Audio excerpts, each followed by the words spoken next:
are kind enough to join us. How are you? So what brought you to this conclusion, and why write about it?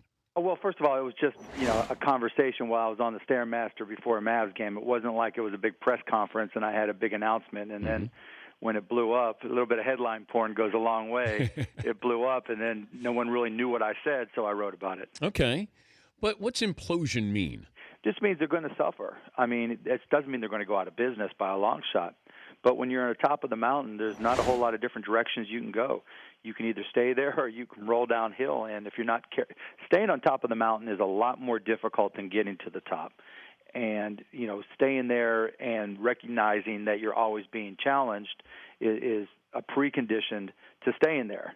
And so I just look at what the NFL is doing, and if they continue on the course of adding nights, I'm not saying they shouldn't add Thursday, but, they have a Saturday already scheduled, and if they make that a regular feature, then all of a sudden, do they do Friday nights too?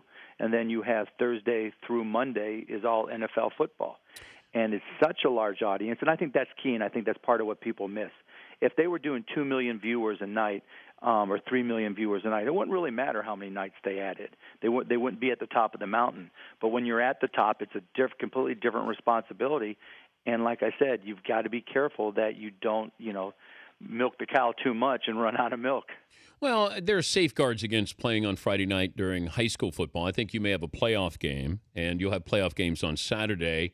So I don't think it's going to be this. Well, what's the safeguard on Friday night? Why? There's nothing to say that they can't do it. It's a handshake agreement that they would not do that to high school football. With who?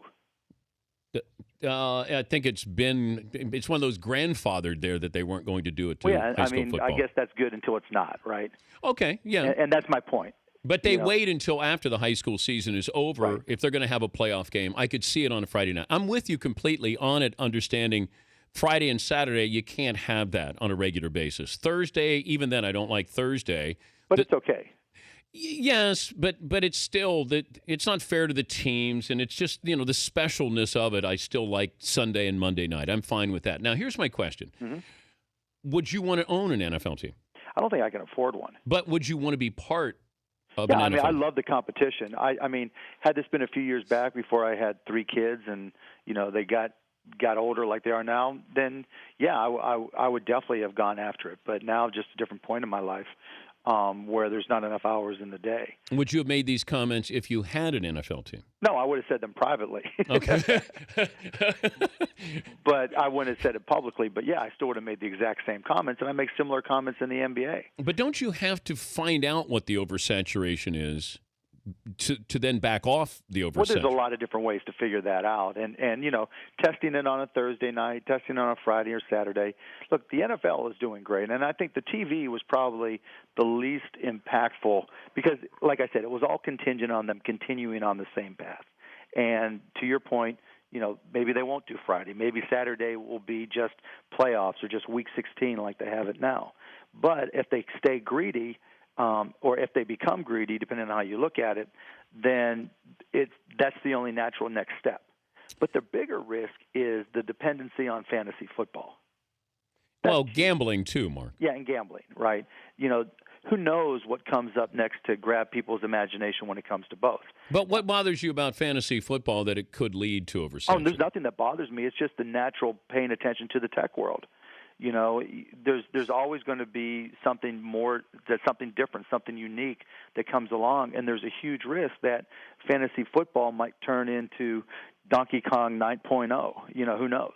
Well, I think that the fact that fantasy is there, we're going to continue to develop fantasy. I've even spoke to people that have possibilities coming up for leagues this year that nobody else is doing. Sure. So they're always going to keep moving. Yeah, but that's the whole point, Dan. When you can't stay in one – for every top of the ladder entertainment option that there's ever been, 99% of them got to the top and didn't stay there. Now, is there a chance fantasy football would be just as big and dominant in 10 years as it is today, yeah, there's definitely a chance that they'll continue to improve it, and there's a lot of competition, and that'll make it better. But there's a greater chance, I'm taking the bet on the field, that there's something that preempts it and replaces it in people's imagination. Particularly, and I'm not a big fantasy football guy, but from what I'm hearing in feedback is the more days of football that there are, the less enjoyable fantasy football is, because one of the beautiful things of Sunday and Monday games is you make your picks and you get to talk about them, brag about them, whole mess with your buddies about them for 6 days or 5 days. Well, there's more work attached to it now. It's almost a full-time job when you have when all you these have games. A Thursday and a Saturday and a Sunday and a Monday game, you have to pay attention. And if and these daily deal sites are cool and they're gambling, but they're not. They're not exploding like people hope they would. So there's a delicate balance there. And all I'm saying is, across all the different potential entertainment options over the next 10 years, with technology we haven't even conceived of yet, is there a chance that fantasy football can get knocked off its perch? And I'd say there's a better than even chance that it will. And at that point, you have what's essentially a $100 billion company that's at risk. And it's the same with gambling, whether it's from legal issues or from alternatives. And so we're not looking at football and saying, and this can be applied to any professional sport, not just football, but it's the kind of conversation I like to have to kind of understand our industry and other industries as well and learn from it, is, you've got this humongous entity that is very, very dependent for basically their margin of error, their margin of victory, if you will, via fantasy football and gambling. And is that a great position to be in? And do you have to be very careful being in that position? And the answer is, it's not a bad position. It's better than being at the bottom, but you do have to be very careful, and you do have to really guard and and understand what happens if you try to get too hoggy, or if you get too greedy.